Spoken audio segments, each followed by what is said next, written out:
மனுஷன் இந்த உலகத்திலே அவனுடைய வாழ்நாட்கள் மிகவும் குறுகியது. சரி, அந்த நாட்களே கீழ்ப்பாக்கம் என்ற இடத்துல உள்ள ஒரு மிகப்பெரிய ஒரு ஆலமரம் ஒன்று உண்டு. அது பல நூற்றாண்டுகள் அந்த ஆலமரம் ஓங்கி நின்றது. அந்த ஆலமரத்தை அங்கே அசைத்திட எவ்வளோ பெரிய புயல் வந்தாலும் காற்று வீசினாலும் அது அசையவில்லை. பல 100 ஆண்டுகள் அந்த ஆலமரம் இருந்தது. அதை கீழ்ப்பாங்க தான் என்று எண்ணுகிறேன். அங்கே அதை அவர்கள் ஜனங்கள் பெரிய ஒரு அங்கே எப்பொழுதுமே அந்த டூரிஸ்ட் பீப்புள் அங்கே பிரயாணமாகி செல்கிறார்கள், அதை போய் பார்க்க செல்வார்கள். அவ்வளோ பெரிய படர்ந்த ஒரு ஆலமரம் விழுது விட்டு ஃபர்லாங் கணக்கிலே அது விழுது விட்டு அந்த ஒரே ஆலமரம் எது அது வேறு என்றே மையப்பது என்றே தெரியாத அளவிற்கு கிளைகள் எல்லாம் கூட அவ்வளோ பெரியதாக இருக்கும். ஒரு மரம் கூட அப்படி ஒரு சில 100 ஆண்டுகள் இருந்தது. பின்பு அது விழுந்தது என்று கூறுவார்கள். விழுந்து விட்டது தான். மனுஷன் அதை விட குறைவாய் அவனுடைய ஆயுசு நாட்கள் ஒரு 70 வருடம், பின்பு பலத்தின் மீதியினால் 80 வருடம். ஒருவேளை இறைவன் அனுமதித்தால் சில ஒரு 10-20 வருடங்கள் கூட்டி கொடுக்கக்கூடும். அதை வேதத்திலே ஆதாரம் இருக்கத்தான் செய்கிறது. ஆனால் மனுஷன் ஒரு எண்ணம், ஒரு நல்ல ஒரு சிந்தனை அவனுக்கு இல்லாமல் போய்விட்டது. அவருடைய சிந்தனை இருளாய் போய்விட்டது என்று வேதம் கூறுகிறது. அதுபோல் மாயான அந்த மாயம் கொண்டு இந்த மனுஷன் இந்த பூமியிலே வாழ்கின்ற இந்த வாழ்க்கையிலே இவ்வளோதான் இந்த பூமிக்குரிய வாழ்க்கையாக ஒரு ஆலமரம் கூட இத்தனை வருடங்கள் வாழுகிறது. சில யானைகளை குறித்து அதுவும் சில பல்லாண்டுகள் வாழும் என்று கூறிக்கொள்வார்கள். அவ்வாறு இருக்க ஒரு மானிடனாகிய மனுஷனோ வெகு சீக்கிரத்திலே அவன் மடிந்து விடுகிறான். வேதம் கூறுகிறபடி அது புல்லை போலவும் புல்லின் பூவை போலவும் அந்த பூ மலர்ந்து காலையிலே மலருகிறது, மதிய நேரத்திலே அதிலே வெயில் அடிக்கிறது, மாலை நேரத்திலே உள்ள காற்று அதை எடுத்து கொண்டு போகிறது, அது இருந்த இடம் கூட அறியாது போய்விடுகிறது என்று வேதம் கூறுகிறது. அதுபோன்று மனுஷனுடைய ஆயுசு நாட்கள் அவ்வளவு சொற்பமாய் அவன் தோன்றி மறைவதைப் போல் புகையைப் போல் இருக்கிறான் என்றும் வேதம் கூறுகிறது. ஆகவே ஒரு மனுஷன் இந்த பூமியிலே ஒரு மரத்தை விட குறைவாய் அல்லது அவனுடைய ஜீவியமானது ஒரு புல்லை போல் மங்கி போகிறதாய் இருக்கிறதே, இதுதான் இந்த வாழ்க்கையா? இதற்காகத்தான் இந்த பூமியிலே வாழ வேண்டுமா? வாழ்ந்து மடிய வேண்டுமா?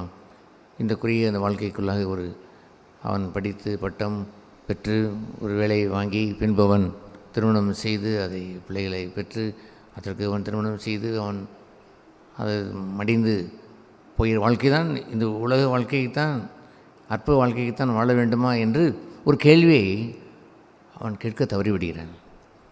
ஆகையினால் அவனுடைய வாழ்விலே அவனுடைய அந்தி காலம் வரும்பொழுது, அவனுடைய விருத்தாப்பியம் என்று சொல்கிற அவனுடைய முதுமை ஒன்று வரும்பொழுது அவனுக்குள் ஒரு அச்சம் உண்டாயது.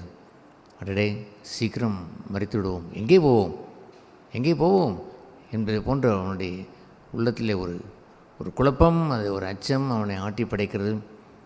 அவன் அதற்கு விடையே தெரியாது அவன் தவிக்கிறான். அவன் தன்னுடைய நல்ல காலங்களிலேயே அவனுடைய அந்த வழியை அவன் தேடி இருந்தால் இந்த மரணத்திற்கு பிறகு வரப்போகிற ஒரு வாழ்க்கை இருந்திருக்க வேண்டும் என்று அவன் தேடியிருந்தால், இறைவன் தான் அதை தர முடியும் என்று அறிந்து அவன் தேடியிருந்தால் இறைவன் அவனுக்கு அந்த வழியை அவனுக்கு காட்டியிருந்திருப்பார். இயேசு இந்த பூமியிலே வந்தபொழுது அவர் சொன்னார், நானே வழி என்று சொன்னார். பின்பு நானே வழி, சத்தியம், ஜீவன் என்று கூறினார். அதிலே ஒரு ஆச்சரியமான ஒரு பதில் இருக்கிறது. அது என்னவென்றால், இயேசு கிறிஸ்துவனுடைய அவர் மூலமாய் ஒரு மனுஷன் உள்ளே வரும்பொழுது அவன் ஜீவனோடு வாழ முடியும்.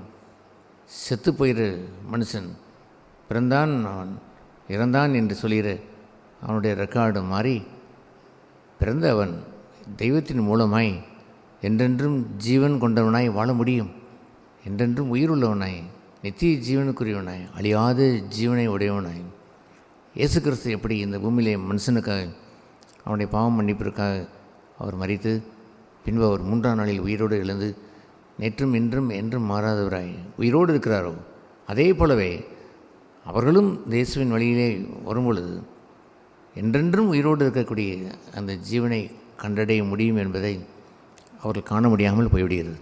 இதை கேட்கின்ற அன்பான சகோதர சகோதரிகளே, நீங்கள் ஆராய்ந்தாலும் எங்கேருந்து இந்த செய்தியை நீங்கள் கேட்டாலும் ஒரு நல்ல தெளிந்த புத்தியோடு ஒரு கேள்வி கேட்க வேண்டாமா?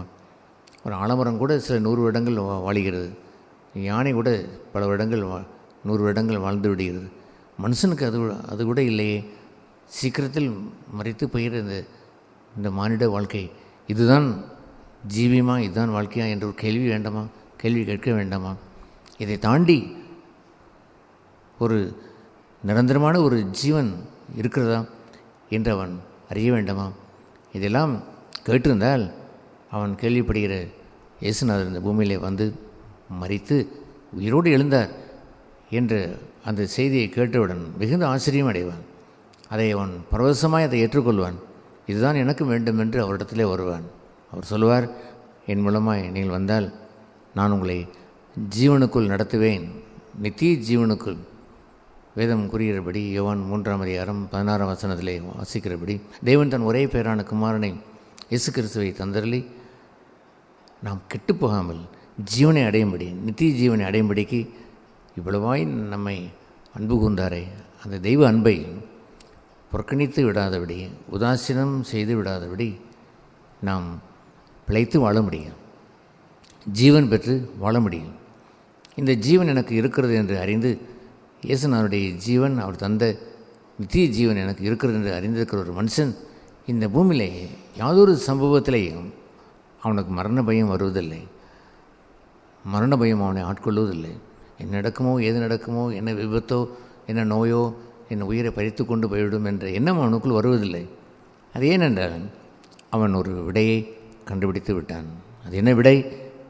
ஒரு மானிடன் சொற்ப காலமே ஒரு ஆலமரத்தை விட குறைவான வருடங்கள் வாழ்ந்து, ஒரு யானையினுடைய வயதை விட குறைவாக வாழ்கின்ற அவனுக்கு நித்திய ஜீவன் உண்டு என்ற அந்த விசுவாசத்தை அவன் பெற்றுவிட்டான். ஆகையினால் இந்த பூமியில் உள்ள வாழ்க்கையிலே என்ன நடந்தாலும் ஏது நடந்தாலும் அவன் சஞ்சலம் அடைவதில்லை. ஏனென்றால் மரணமே வந்தாலும் அந்த மரணம் அது ஃபுல் ஸ்டாப் அல்ல. அது அவனுக்கு இயேசு கிறிஸ்துவைப் போலவே, அவர் உயிரோடு திருப்பி எழுந்ததைப் போலவே அவனுடைய வாழ்க்கையிலே நித்திய ஜீவனை பெற்றுவிடுகிறான்.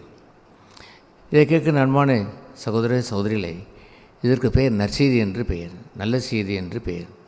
எபிரேயருக்கு எழுந்த அந்த நிருபத்திலே, அந்த புத்தகத்தில், வேத புத்தகம் கூறுகிறபடி அந்த 4ஆம் அதிகாரத்தில் இவ்வாறு வாசிக்கிறோம்.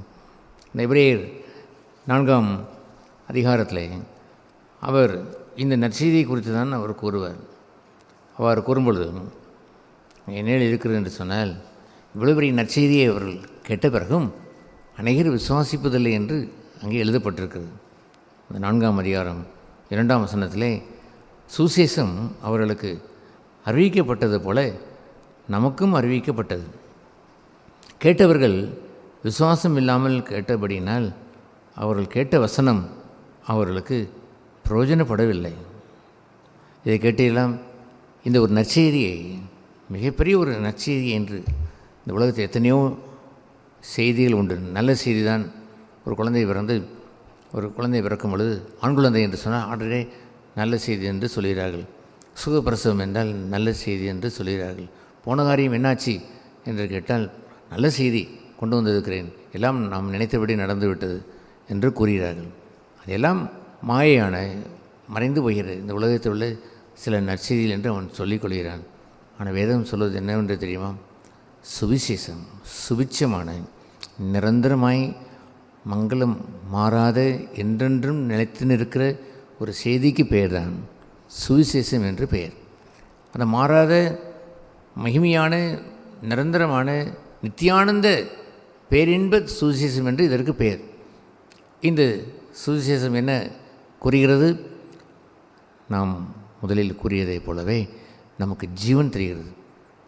நாம் செத்து போகாமல் நித்திய ஜீவனை அடையும்படிக்கு நாம் கெட்டு போய்விடாமல் நிரந்தரமாய் ஜீவனை அடையும்படிக்கு ஒரு ஆலமரத்தினுடைய 100 வயது அல்ல, 100ஐ தாண்டியுள்ள வயது அல்ல, அல்லது ஒரு யானையினுடைய வயதை போல அல்ல, 1000 ஆண்டுகள், லட்சம் ஆண்டுகள், கோடி ஆண்டுகள், கோடி ஆண்டுகள் என்று நித்தியமாய் வாழக்கூடிய தெய்வத்தினுடைய ஜீவனை, இந்த மண்ணுக்குரிய இந்த பூமியிலே வாழ்கின்ற ஒரு ஜீவன் என்று சொல்வது எத்தனையோ சஞ்சலங்கள் கொண்டது, துன்பங்கள் கொண்டது.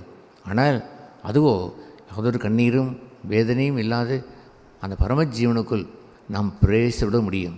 இந்த அற்புதமான சுபிட்சமான இந்த நிரந்தரமான இந்த நற்செய்தியை, மாறிவிடும் நற்செய்தி அல்ல, நிரந்தரமான இந்த நற்செய்தியை மனுஷன் அவன் விசுவாசிக்க வேண்டும், அவன் கேட்டு விசுவாசிக்க வேண்டும் என்று எழுதியிருக்கிறது.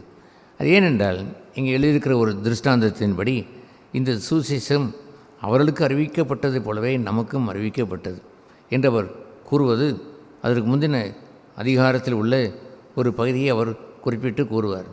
என்னங்க காரியம் என்னவென்று சொன்னால், மோசே என்ற ஒரு பக்தன் மூலமாய் தெய்வம் அந்த நாட்களிலே அவர்களை நடத்தி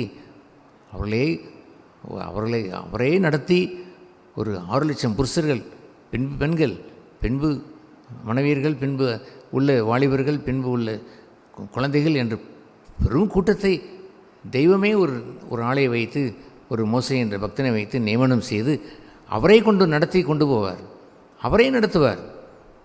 அவரே நடத்தி சென்று அந்த ஒரு இடம் வரும், அந்த இடம் பேர் காதேஸ் பர்னேயா என்ற ஒரு இடம். அந்த இடத்திற்கு வரை நடத்தி சென்று, போங்கள், இந்த ஆற்றை கடந்து, இந்த யோர்தான் ஆற்றை, இந்த காதேஸ் பர்னேயா என்ற இந்த இடத்தை நீங்கள் தாண்டி நீங்கள் உள்ளே போங்கள் என்று கூறி பரலோக ராஜ்யத்தை காட்டுவதைப் போலவே கானான் தேசம் என்று ஒரு தேசத்தை காட்டினார். அங்கே பாலும் தேனும் ஓடுகின்ற தேசம், அங்கே பெருமகிழ்ச்சி கொண்டு நித்தியமான ஒரு மகிழ்ச்சியை தரக்கூடிய ஒரு தேசம், பொங்கல் என்று அவர் கூறின பொழுது அவர்களோ அத்தனை பேரும் போக மறுத்துவிட்டார்கள். கிட்டத்தட்ட அத்தனை பேரும். ஏனென்றால் என்னாகும் என்ற அந்த புத்தகத்திலே இவ்வாறு நாம் வாசிக்கிறோம். என்னாகும் 13ஆம் அந்த அதிகாரம், நீங்கள் எல்லாவற்றையும் வாசிக்க முடியாவிட்டாலும் ஒரு சில வசனங்களே அதை நாம் பார்க்கிறோம். 13ஆம் அதிகாரம் 27ஆம் வசனம், மோசே அவர்களை நோக்கி, நீர் எங்களை அனுப்பின தேசத்திற்கு நாங்கள் வந்தோம், வந்து சில ஒற்றர்களை அங்கே அனுப்பி பார்த்தோம். அங்கே நீர் சொன்னதே போலவே பாலும் தேனும் ஓடுகிற தேசம்தான் என்று அங்கே போய் வந்த யோசுவா காலேப் என்ற இருவர் மோசையை நோக்கி கூறுவார்கள். இதோ அதனுடைய கனி என்று ஒரு பெரிய ஒரு திராட்சை கொலையை அவர்களுக்கு முன்பாக காட்டுவார்கள். ஆனால் அவர்கள் தொடர்ந்து கூறும் பொழுது, நாங்கள் அதில் கண்ட ஜனங்கள் எல்லோரும் மிகப்பெரிய ஆட்கள். ஆனாலும் அந்த 14ஆம் வசனத்திலே அந்த யோசுவாவும் காலேபும் அவர் சொல்லுவார், தேவன் 8ஆம் வசனத்திலே கர்த்தர் நம்மில் பிரியமாய் இருந்தால் அந்த தேசத்தில் நம்மை கொண்டு போய் பாலும் தேனும் ஓடுகிற அந்த தேசத்தை நமக்கு கொடுப்பார். இல்லை அங்கே அரக்கர்கள் இருக்கிறார், போக முடியாது என்று அவர்கள் சொன்னதை வைத்து ஜனங்கள் கூக்குலிட்ட பொழுது அவர்கள் தொடர்ந்து அவர்கள் சொல்லும் பொழுது அவர்கள் கூறுவார்கள், நீங்கள் பயப்பட வேண்டியதில்லை, கர்த்தர் நம்மோடு கூட இருக்கிறார், நம்மோடே இருக்கிறார் என்று 9ஆம் வசனத்திலே கூறுவார். ஆகவே நீ ஏன் பயப்பட வேண்டும், வாருங்கள், கர்த்தர் நமக்கு உதவி செய்வார் என்று கூறுவார்கள். எனவே ஒரு 12 பேரை இந்த மோசே என்ற இந்த பக்தன், தேவன் நியமனம் செய்த அந்த தலைவன் முன்னால் சென்று அவர்களை நடத்தி 6 லட்சம் புருஷர்களையும் அங்கே எகிப்திலிருந்து நடத்தி கொண்டு வருகிறான். பல மைல்களை கடந்து தெய்வமே மோசையின் மூலமாய் நடத்தி கொண்டு வந்து அந்த 12 பேரை அங்கே அனுப்பி அந்த தேசத்தை வேவு பார்க்க சென்று விட்டு, உண்மையிலே தெய்வம் நமக்கு பாலும் தேனும் ஓடுகின்ற கானான் தேசத்தை, இன்ப தேசத்தை கொடுத்திருக்கிறார். ஆகிலும் அங்கே உள்ள ஜனங்கள், அங்குள்ள மக்கள் அரக்கர்களை போல் இருக்கிறார்கள் என்று கூறிவிட 12 பேர் கூறின அந்த கூற்றிலே 2 பேர் மாத்திரம் உறுதியாக இருந்தார்கள்.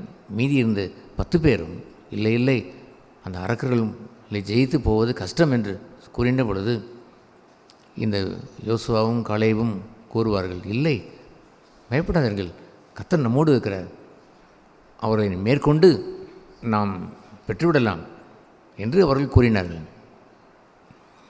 இதை கேட்ட ஜனங்கள், இந்த நற்செய்தியை கேட்ட ஜனங்கள் பெரும்பாலோர் 6 லட்சம் புருஷர்களே 99% விசுவாசிக்க மறுத்துவிட்டார்கள். உள்ளே போய் வந்த யோசுவாவும் காலேபும், பாருங்கள் இந்த கனியை, அங்கே இருக்கிற கனியை ஆழ்வுயரத்தில் இருக்கக்கூடிய ஒரு திராட்சை கொலையை அவன் காண்பித்து, பாருங்கள் எவ்வளோ பெரிய கனியை நாங்கள் கொண்டு வந்திருக்கிறோம், நிஜமாகவே பாலும் தென்னும் ஒடிகிற தேசம்தான் அதற்கு நிறுவனம், இதை வைத்திருக்கிறோம் பாருங்கள் என்று காண்பித்த பிறகும் கூட அந்த சுவிசேஷத்தை நற்செய்தியை மறுத்துவிட்டு வனாந்திரத்திற்கே போய்விட்டார்கள். அவருடைய ஜீவன் அந்த வனாந்திர வாழ்க்கையிலே, இந்த உலக வாழ்க்கையிலே செத்து போயிட்டு அவருடைய சடலங்கள் அங்கே விழுந்தது. தெய்வம் வாக்கு பண்ணின அந்த கானான் என்ற அந்த பரம ராஜ்யத்திற்குள், பரம தேசத்திற்குள் அவர்கள் போகவே முடியவில்லை. இதை கேட்கின்ற அன்பானவர்களே, இதே போல்தான் இயேசு கிறிஸ்து இந்த பூமிக்கு வந்த பொழுது நடந்தது. அவர் பூமியில் இருக்கக்கூடிய ஒருவராவது தேவனை கண்டதில்லை, ஒருவராயிலும் கண்டதில்லை. ஆனால் பரலோகத்தில் இருந்தவரும் இறங்கினவரும் ஆகிய இயேசு கிறிஸ்து அவர் கண்டார். அவர் சொன்னார், பரலோகத்திலே நித்திய ஜீவன் உண்டு, வாருங்கள், நானே வழி, என் மூலமாய் நீங்கள் வந்தால் நித்திய ஜீவன் அடைவீர்கள் என்று இந்த திராட்சை கொலையை வைத்துக்கொண்டு விசுவாசிகள் நம்புங்கள், நாங்கள் சொல்வது உண்மை என்று சொன்ன அந்த வாக்கை அந்த மக்கள் எப்படி நம்பவில்லையோ, அதுபோலவே இறைவன் இயேசு இந்த பூமியிலே அவர் இறங்கி வந்தும் கூட அந்த நற்செய்தியை அநேகர் விசுவாசிக்கவில்லை. விசுவாசிப்பதே போல, நம்புவதே போல இருக்கிற கிறிஸ்தவர்கள் கூட மெய்யானபடி ஜீவன் பெறவில்லை. அந்த இயேசு கிறிஸ்து மூலமாய் நம்பி அவரிடத்திலே வந்து விசுவாசித்து ரட்சிக்கப்பட்டு பாவங்கள் கழுவப்பட்டு நித்திய ஜீவனை அடைந்து அவரை ஏற்றுக்கொண்டவர்கள் வெகு வெகு சொற்பமாகவே இருக்கிறார்கள். இதை கேட்குற அன்பான சகோதர சகோதரிகளை, ஒரு முக்கியமான ஒரு விசுவாசம் என்ற கேள்விக்கு நாம் வருகிறோம். எது முக்கியம்? இந்த விசுவாசத்தை கொண்டு நீங்கள் அழிந்து போகிற இந்த ஜீவன் வனாந்திரத்திலே, இந்த பூமியாகிய வனாந்திரத்திலே சடன்கள் விழுந்து செத்து போகிற வாழ்க்கையை இல்லாமல் கானான் தேசம் என்று சொல்லுகின்ற அந்த நித்திய ஜீவனுக்குள் பிரவேசிக்கக்கூடிய அந்த நற்செய்தியை நீங்கள் எல்லோரும் கேட்கிறீர்கள் அல்லவா? அது பாக்கியம் அல்லவா? இதை நீ விசுவாசிக்கிறீர்களா? நற்செய்தியை கூறினவர் யார் தெரியுமா? இறைவன் இயேசுவும் நேரடியாய் வந்து பரலோகத்தில் இருந்தவரும் இறங்கினவருமாகிய அந்த தெய்வம் பரத்திலிருந்து வந்தவர் சொன்னார், இதோ வாருங்கள், மனம் திரும்பி வாருங்கள், பரலோக ராஜ்யம் உங்களுக்கு உரியது என்று கூறிய பொழுது யாரும் விசுவாசிக்கவில்லை, அநேகர் விசுவாசிக்கவில்லை, வெகு கொஞ்சம் பேர்கள் மாத்திரமே விசுவாசித்தார்கள். எல்லோருக்கும் அறிவிக்கப்பட்டது, கேட்டார்கள், ஆனால் எல்லோரும் விசுவாசிக்கவில்லை. இதை எபிரேயர் 11ஆம் அதிகாரத்திலே விசுவாசமானது நம்பப்படுகிறவர்களின் உறுதியும் காணப்படாதவர்களின் நிச்சயமாக இருக்கிறது. விசுவாசமானது நம்பப்படுகிறவர்களின் உறுதியும். என்ன நம்பிக்கை இறைவன் இந்த பூமியில் அவர் கொடுத்தார்? உங்கள் ஜீவன் கெட்டுப்போகாது. நீங்கள் இறைபெருமான் இயேசுவை இரட்சகரை விசுவாசித்தால் நீங்கள் நித்திய ஜீவனை பெறுவீர்கள். நாம் கெட்டுப்போகாமல் நித்திய ஜீவனை அடையும்படிக்கு நான் வந்தேன், வாருங்கள், என்னை விசுவாசித்து வாருங்கள், கண்டிப்பாக நான் பரலோக ராஜ்யத்திற்கு உங்களை அழைத்து செல்வேன் என்று அவர் சொன்ன அந்த நம்பிக்கையான அந்த வாழ்க்கையை, அந்த வாசகத்தை அநேகர் உறுதிபட நம்பவில்லை. அது நம்பப்படுகிறவர்களின் உறுதி என்று இருக்கிறது. பின்பு காணப்படாதவர்களின் நிச்சயமாக இருக்கிறது. காணப்படாதவர்கள் நிச்சயம் என்று சொல்லுவது, அங்கே காலேப், அந்த யோசுவா என்று மோசேயின் காலத்திலே நாங்கள் போய் வந்தோம், அந்த தேசம் செழிப்பான தேசம் என்று சொல்லும் பொழுது அவர்கள் பார்த்து வந்தார்கள். பார்க்காத மற்ற ஜனங்கள் காணப்படாத அந்த பகுதியை, செய்தியை விசுவாசிக்கவில்லை. யார் கண்டது? இந்த பக்கத்தில் வந்தவர்கள் சொல்கிறார்களே, அங்கே அரக்கர்கள் இருக்கிறார்கள் என்று கூறுகிறார்களே, நீங்கள் தான் சொல்கிறீர்கள் அரக்கர்கள் அங்கே இருக்கிறார்கள். அரக்கர்கள் இருக்கிற அந்த இடத்திற்கு எப்படி போக முடியும்? அந்த பாலும் தேனும் ஓடுகின்ற கானான் தேசத்தை எப்படி சுதந்திரிக்க முடியும் என்றெல்லாம் பல கேள்விகள் அவர்கள் கேட்டு அவர்கள் காணப்படாத அந்த தேசத்தை விசுவாசிக்கவில்லை. அறிவிக்கப்பட்டது, கூறப்பட்டது, வாருங்கள், நல்ல தேசம், நித்திய ஜீவன் உண்டான தேசம், பாலும் தேனும் ஓடுகிற தேசம், குறைவில்லாத தேசம், அழிவில்லாத ஒரு தேசம், வாருங்கள் என்று அழைத்தபொழுது அவர்களோ மறுத்துவிட்டு அந்த வனாந்திர இந்த பூமிக்குரிய வாழ்க்கையிலேயே உழன்று உழன்று உழன்று உழன்று உழன்று செத்து போனார்கள். அவருடைய சடலங்கள் வனாந்திரத்திலே விழுந்தது. அவர்கள் கொஞ்சம் விசுவாசித்திருந்தால் அந்த இடத்தை தாண்டி கானான் தேசத்திற்குள் பிரவேசித்திருப்பார்கள், உள்ளே போயிருப்பார்கள். இதை கேட்குற அன்பான சகோதர சகோதரிகளே, இயேசு கிறிஸ்துவே வந்து, இரட்சக பெருமானே வந்து, தெய்வத்தோடு இருந்தவர் கீழே இறங்கி வந்து இந்த நற்செய்தியை கூறி, என்னை விசுவாசிங்கள், நான் உங்களை அழியாத தேசத்திற்குள் கொண்டு செல்வேன், நித்திய ஜீவனில் பெறுவீர்கள், கெட்டுப்போக மாட்டீர்கள், இந்த பூமியிலேயே நீங்கள் உழன்று செத்து போக மாட்டீர்கள், ஜீவன் பெறுவீர்கள், அந்த ஜீவன் நித்திய ஜீவனாய் பரிபூர்ண ஜீவனாய் உங்களிடத்தில் எப்போதும் தங்கியிருக்கும் என்று அவர் கூறின பொழுதும் காணாதவைகள் அவைகள் நாங்கள் விசுவாசிப்போம், நம்புவோம் என்று மக்கள் அதை உள்ளத்திலே புறக்கணித்து விட்டார். ஏன் இந்த வேதத்தை தூக்கி இருக்கிற கிறிஸ்தவ மக்களில் கூட பெயரளவில் நம்புகிறார்கள் அல்லாமல் மெய்யாய் விசுவாசிக்கவில்லை. அந்த ராஜ்யத்திற்கு போக வேண்டும் என்ற ஆசையோடு விசுவாசிக்கவில்லை. இந்த கேடான இந்த அழிவுக்குரிய இந்த வாழ்க்கையிலிருந்து மீண்டு அந்த இரட்சக பெருமான் தருகின்ற பாவ மன்னிப்பை பெற்று பரமராஜ்யத்திற்கு போக வேண்டும் என்ற மெய்யான விசுவாசத்தை அவர்கள் பெறவில்லை. நானே வழி, சத்தியம், ஜீவனுக்குள் நடத்துவேன் என்று சொல்கிற அந்த இயேசுவை வழியாயும் கண்டதில்லை, அவரிடத்தில் வந்ததில்லை. என்னிடத்தில் வருகிற ஒருவனையும் நான் பொறுமை தள்ள மாட்டேன், அவனுக்கு ஜீவனை தருவேன் என்று சொன்ன இயேசுவை ஏற்றுக்கொள்ளவில்லை. ஹல்லேலூயா. இது கேட்குற அன்பான சகோதர சகோதரிகளே, அங்கே பரலோகத்தில் இருந்தவரும் தெய்வத்தோடு வாசம் செய்தவரும் இறங்கினவருமாகி இந்த கர்த்தா சொல்கின்ற இயேசு சொல்கின்ற இந்த வசனத்தை நற்செய்தி விசுவாசிக்கிறீர்களா? அல்லது